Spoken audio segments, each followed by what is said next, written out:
My guest this week is Joanne Bartolome, the founder of Empathy Creative Studio. And Joanne is a hustler with a huge heart. She started her first business at 18, selling t-shirts, which totally lit the entrepreneurial flame for her. And Joanne knew she loved marketing, particularly the creative aspect, and really focused on social media. And she's turned that passion into first a side hustle and now into an amazing, thriving business. And Joanne's always kept her focus on entrepreneurs and small businesses because she knows that's a hard road. She developed a really great tool called Your Social Planner to make the marketing piece of that just a bit easier. And I've been lucky to work with Joanne personally, and I'm really excited to have her as a guest on the show today. Well, hi, Joanne. Thanks for being a guest today. I'm so excited to be here. I'm super stoked. Love it. Love having you on the Female Founder Friday podcast. So jazzed to have this conversation because I'm not even sure I know the whole story about, your path to becoming a female founder. Can we start off there? Will you tell us about that? That's a good one to start with because Yeah. it kind of starts the whole conversation about what we love talking about and also my mission, vision, values. Yeah, I love it. To give everyone a background, I own an agency called Empathy Creative. And I'm also the founder of something called Your Social Media Planner, which is a planner that got sales across the globe, which is absolutely amazing. But where it all started was that at a young age of 18, I was thinking of being an entrepreneur and I wanted to sell t-shirts. T-shirts was the thing for me. It was something that I loved doing. I loved silk screening. It was part of the fact that I thought to myself, I could be an entrepreneur. As I'm going to start dating myself, this was not in the time that there was any Shopify. There was nothing to sell it online. This was cold sales tactics where I would show up to a bar with my bag of t-shirts and I would tell all my friends and they'd show up with cash, dollars, actual cash. I had no change for them. It was one of those it's $20, you get what you get. And that time, I think I made roughly $500, which wasn't much for a business, but I was thinking to myself, this is something that I could do, but I hated it. I hated t-shirts. I hated running it. It was not my thing. But what I loved was the marketing of it. I loved the concept of, taking pictures with it. At the time I was using, film cameras to kind of take pictures and developing it. It was not the same thing as it is now. And so I knew that at the end of the day, marketing was going to be my jazz. That was going to be what I was going to go into. And so as I went into university, that's what I went to was marketing. But I really, really fell in love with social media marketing afterwards. And that was something that I started off on the side when it came to my corporate life. I started off just doing some social media stuff on the side, some consulting work, which then over time grew into this, which is an agency. We are now a full-fledged agency with 4 people, 2 contractors. It has been a whirlwind trying to grow it, scale it, go from being the solopreneur to being the leader. And it's been amazing that we now have clients from across Canada and also trying to expand into Europe. So that's been our biggest thing. Yeah. I love that. I love that. I remember because I think that's where we first connected through a women's entrepreneur networking group, that you were building, first of all, like a physical planner, because I remember watching the videos of you unboxing them and then reboxing them to send them to a whole bunch of people. And then it became online. You were able to take it online, which I love. But I remember watching that and thinking, look at this girl with her 18 crates of planners that she's packaging and rolling out and shipping all over. It was really cool the way it just blew up. It was wild. That's such an interesting story. And I think it's a good one for a lot of entrepreneurs was that I remember when I launched this thing, I had 10 planners. And I said to myself, okay, I'm going to launch with 10 planners. And it was awful. It was this tiny little thing. They weren't that good. And I started off being I'm going to drive it to every single person because I didn't know shipping or anything of that. So I would drive it. And so it was nice because it was almost like getting feedback by dropping them off. And people were shocked that I was there. I was hi, I'm here just to drop off your planner. And I got feedback from that. So people I was documenting the whole time Yeah. of me driving to places, doing iteration 1, iteration Yeah. 2, iteration 3. I started off printing off 20 planners, then 30 planners. And it kind of grew organically because you're right. What I was showing was the process of it all was, Yeah. okay, we're on version 3. I'm packing it up. And now I'm going to go ahead and sell it. Yeah. And only until I think about version 4 did we finally start launching it online. And that's where, at that time, at least I had a following on TikTok to say, okay, now I'm launching this online. You can purchase this online instead of me shipping it to your house or driving to your house and dropping it off. No, I love that. I absolutely, and I loved watching the documentation of that. Like, I thought that that was such a brilliant idea, such a great way to show people, what you were doing, not only what you were selling. And I love that a lot. You mentioned a moment ago, now you have an agency, you are a leader. And I Yes. know you took my leadership style quiz. We're going to talk about that. If you are listening and you want to take the leadership style quiz, you can do that right now. There's a link in the show notes. You can go to highvoltageleadership.ca. There's a button at the top of the page, and it says take the quiz. Takes, I don't know, 2 or 3 minutes. Not hard. I'm not putting you through the ringer. It's going to give you some insights into what your leadership style is. I'm going to give you some great leadership tips, and you can compare with what Joanne's going to tell us about her leadership style. So, what did you get? Well, that's the thing. I have to pull it up because I wanted to go through it together because I have to actually pull it up. But that one thing that was very interesting about taking the quiz, because I'm pulling it up right now, was it was cool to see the kind of questions that you were asking because they were things I never really thought about before. Like sometimes when it came to my leadership style, I always thought that I had to be constantly delegating, constantly being like upfront about certain things, constantly micromanaging. Yeah. But that wasn't always the case, which was interesting to see all of that too. So I'm going to pull it up right now. And as I'm pulling it up, maybe you want to go over your quiz while I'm doing that here. Yeah. Well, I mean, ultimately, the quiz is designed. It's maybe a little oversimplified, but it's intended to be, it's not academic by any stretch of the imagination. It's intended to be entertaining. But essentially, there are 4 big categories for leadership. One is directing, and the second is delegating that you talked about. The third is supporting, and the fourth is coaching. And the truth is, each one of those are pieces we have to embrace in our leadership, depending on the situations we're leading in, and the places we're leading in, and the things we're actually leading.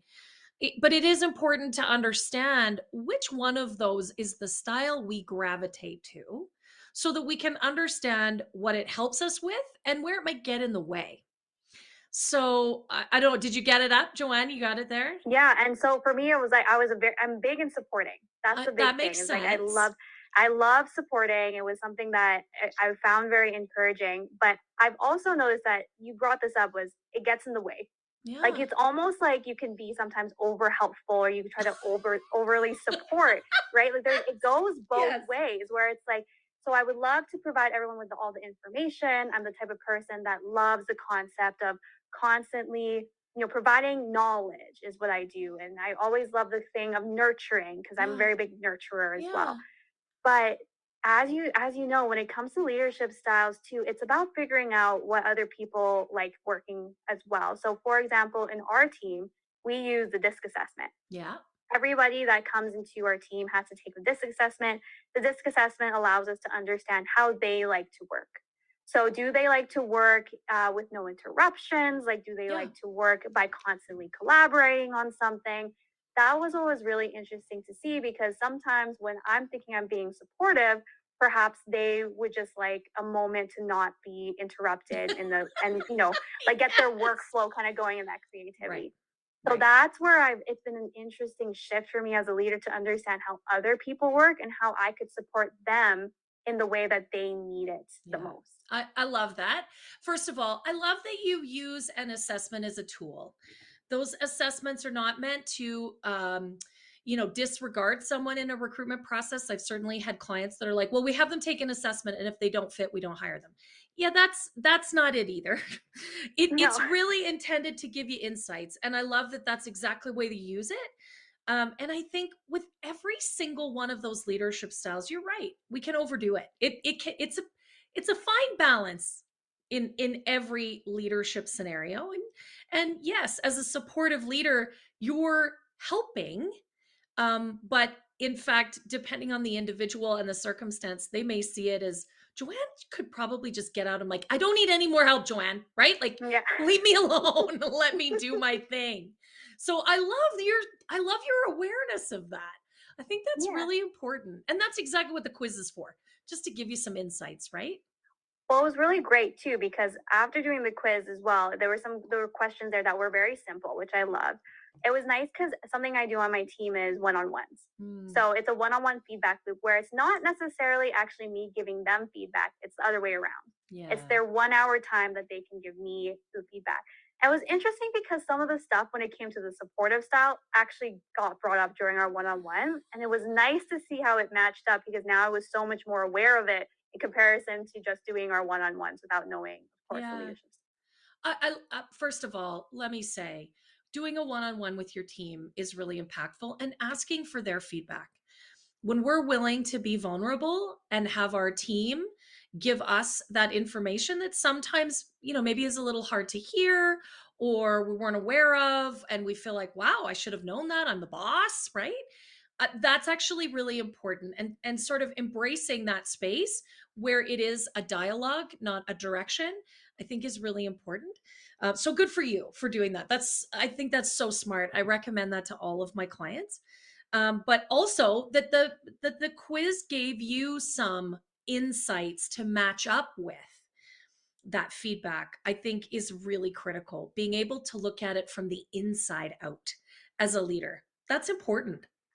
Oh, absolutely. 100%. Especially too with the concept that our one-on-ones are very broad, which is Yeah. nice because so often we get so into the work, which you're right, it's like the work, so the doing, the task. So that's what feedback tends to be Right. is about the task. Yes. But it's nice when it comes to leadership. It's not necessarily about, okay, let's get this particular thing about a social media campaign talked about. It's more about how do we like working and having that Yeah. self-awareness. So I really did like that. That was really awesome. Love it. I love that. You know what, Joanne, you're doing so many great things to build your business, but also to lead it. And if there's one thing I know for sure is that you have to pay attention to the people part of your business in order for it to grow and scale the way you want it to. Because it's the people that do the work. It's the people that deal with your clients. It's the people that really bring your culture to life. So I love that you've got such a great business mind, but also that you've got this really great like personal leadership style, and that's I love that.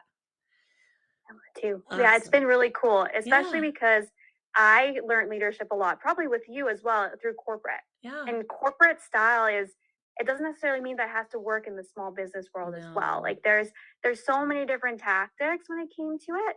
So it Mhm. was nice because as a business owner, you get to decide what kind of structure do you want to build within the team. Yeah. So it's nice that it's able to be, a little bit more open-minded in that sense. I love that. I talk a lot about, your personal leadership style because you're right. We do often for many of the guests on the show, but many of the women that you and I work with, they have corporate backgrounds and it comes from that command and control, that directing style of leadership. And that's really what we're exposed to.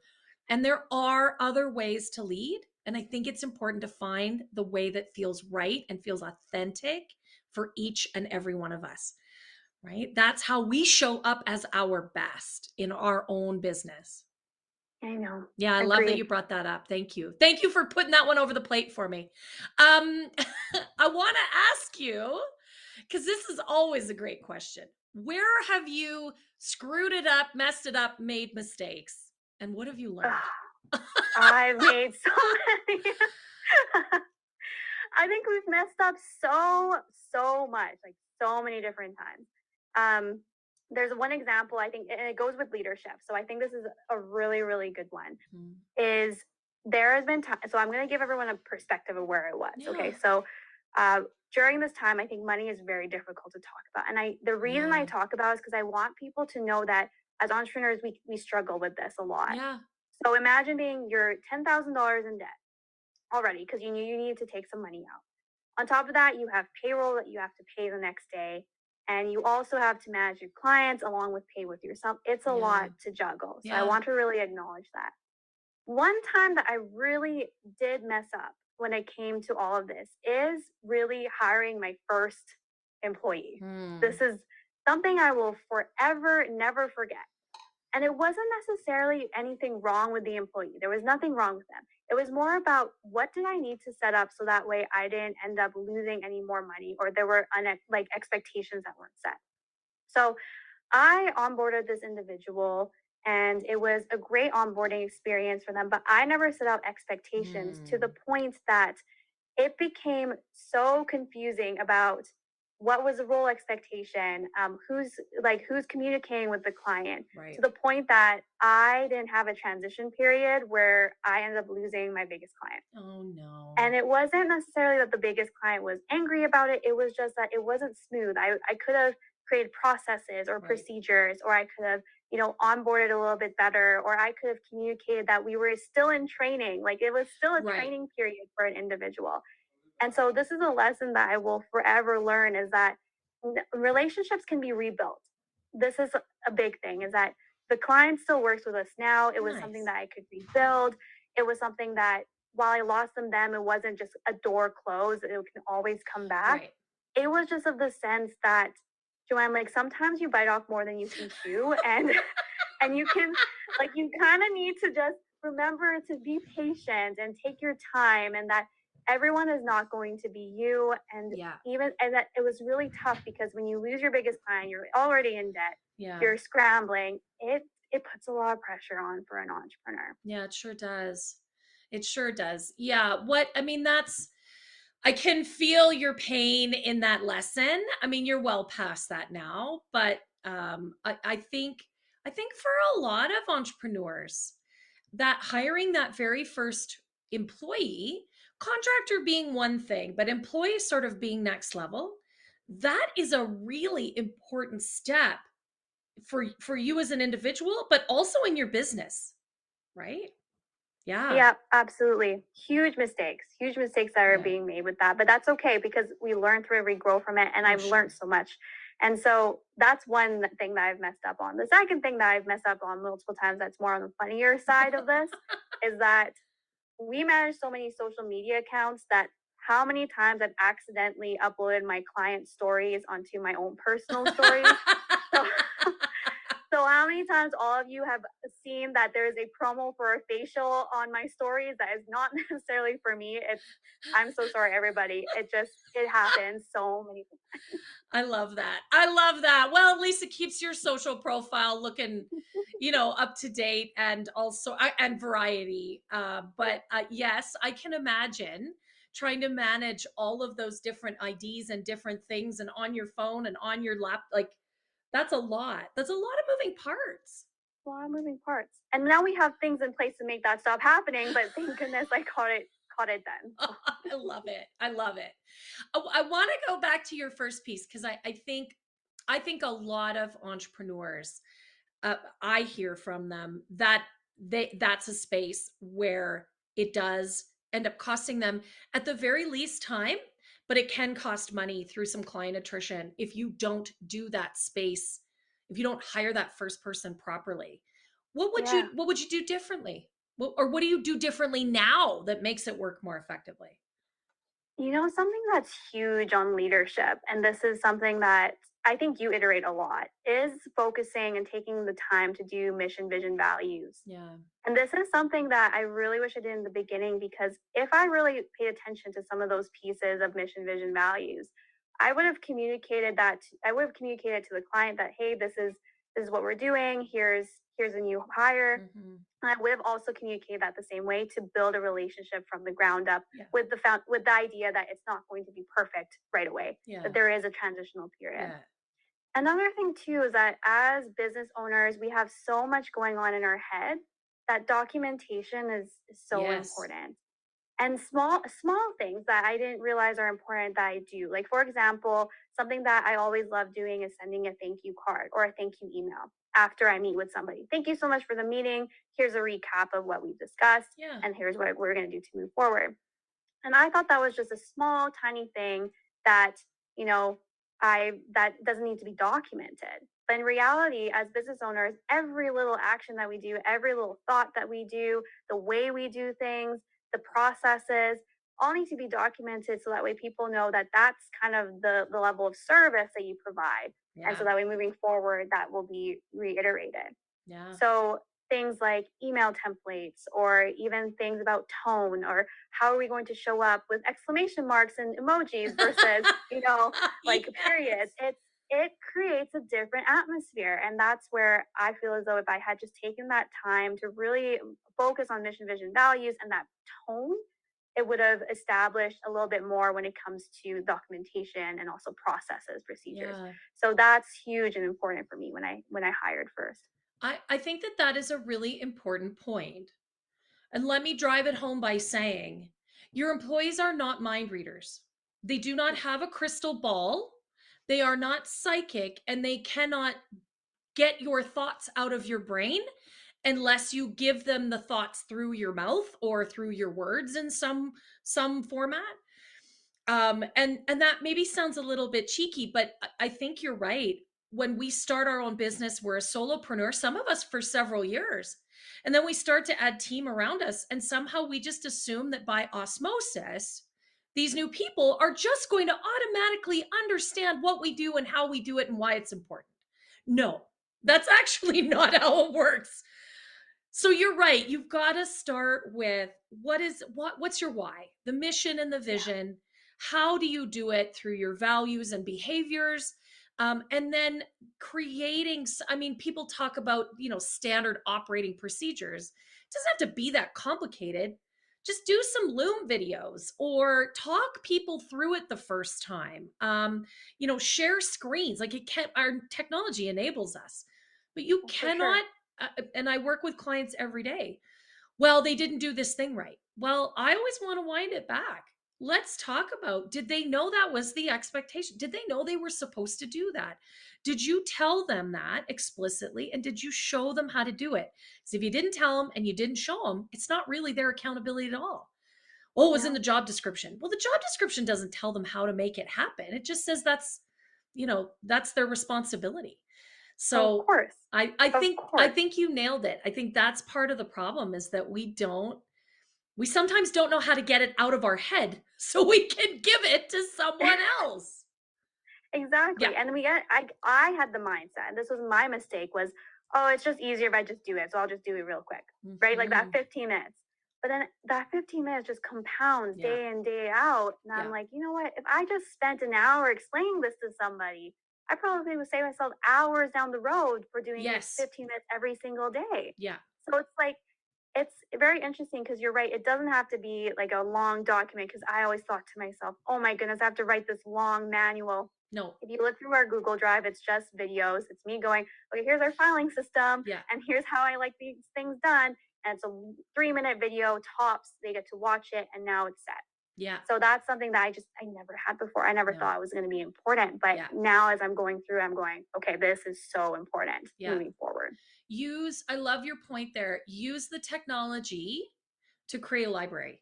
Whether you use Zoom and you record the meeting that you had so they can go back and refer to it. Use Loom so they can watch you as you do it. So you only do that 15 minutes once. Use Otter. Get Otter on your phone so you can just talk into it and just send it to somebody. You can send it in Slack.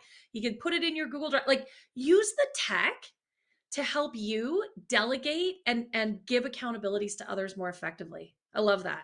Totally. Yeah. Totally. And that's the thing. It doesn't have to be expensive. Like, some of these tools that you're mentioning are so affordable. Like, it doesn't actually cost that much. Well, you're probably already using Zoom, and you're paying for that anyways. So hit record when you talk about it.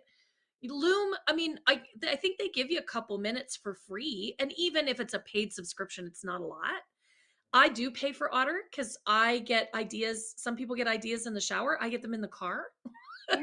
And so I can do Otter hands-free. Yeah, I get ideas while I'm driving around. So I just speak into Otter and it just translates for me. I love it. What other tools do you use? Do you use anything special? Otter is a huge one for me, because sometimes I would put the phone in the middle, and then at least that way when the person asks a question, it picks it up. and then you're explaining from that question. So it's almost like this Q&A FAQ that you're making as a document. Yes. Instead of like, so it's so easy. Zoom is, of course, an easy one too. Loom, I've used Loom as well. And there's also one Google Chrome add-on, which is, I think, Screen Recorder. Same idea. It's the same concept. So you get to record on your phone. And that's mostly it. It doesn't have to be much. It doesn't have to be much at all. No, it doesn't have to be. I think sometimes we, like you said, we think it's overcomplicated, but then it's, I'll just do it myself. Yeah, and that doesn't really help anybody, does it? No, for sure. What else? I want to ask you, for anyone that's listening that is really ready to sort of grow their business, they're kind of on the verge. What would you say to them? What advice would you give? There's lots. One thing that I really struggled with was scaling. So scaling is a very interesting concept. So it's one thing to start a business. And as you know, there's a lot of things that have to happen to start the business. To grow a business or to scale a business requires a different set of resources than what I normally wasn't used to. So as a solopreneur, I was used to this concept that, it's just my time. At the end of the day, it's just my time. So I can pick it up. I can do it on the side. I can do whatever I need to do with the time that I have. Right. But now I have to think about energy. So to scale it to a certain level, it's now about where do I energetically thrive, which is, where can I delegate things? Where's my time best spent? It's also about, one piece of advice I've always given is, what would you be doing if you weren't doing the things that you didn't like? So I would probably be speaking, etc., growing the business. And also knowing what resources I had on hand, such as strategic partners, people I could collaborate with, people to delegate. It takes more than just myself. Yeah. So that's the biggest piece of advice I would give somebody, is that if you're thinking of growing it, build the foundation slowly to understand what it's like to start delegating the tasks that you're not really good at doing or you don't want to do moving forward. And I've always asked this question is, okay, if by next year, September 2023, I'm not in the business anymore, what would that look like? What would that look like for me to build out? Because the goal for me was always, I want to grow, not necessarily to just grow more revenue, but grow slowly to the fact that I'm doing what I want to do and I'm serving the right people and serving the right clientele. How do I make sure that I'm not losing my anchor throughout this process of growing?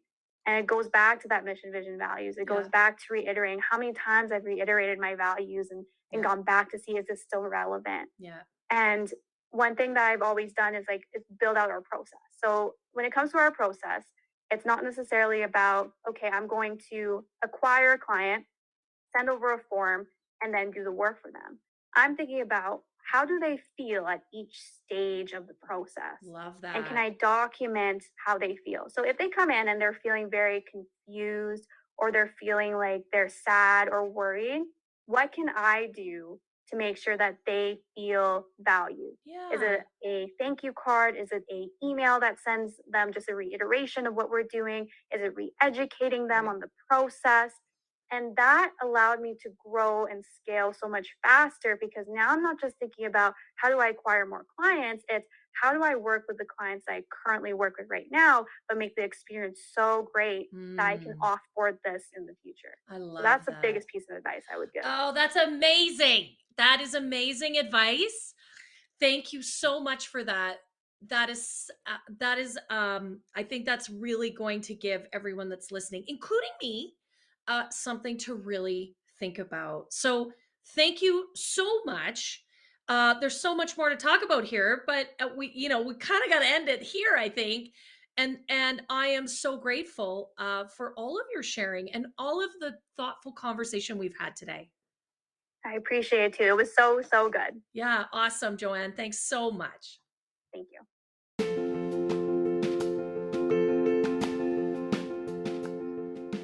Well, thank you so much for tuning in today. I sure hope you enjoyed listening as much as I did hosting this conversation. And if you did enjoy today's episode, would you do me a favor? Would you give the episode a 5-star review and share it with all of your friends? I would really appreciate that. I've got a goal to impact 1,000 female founders, and with your help, we can really amplify this message. Thanks again for being a part of the show, and don't forget to connect with me and all of my guests on Instagram at High Volt Leadership. We'll see you next Friday.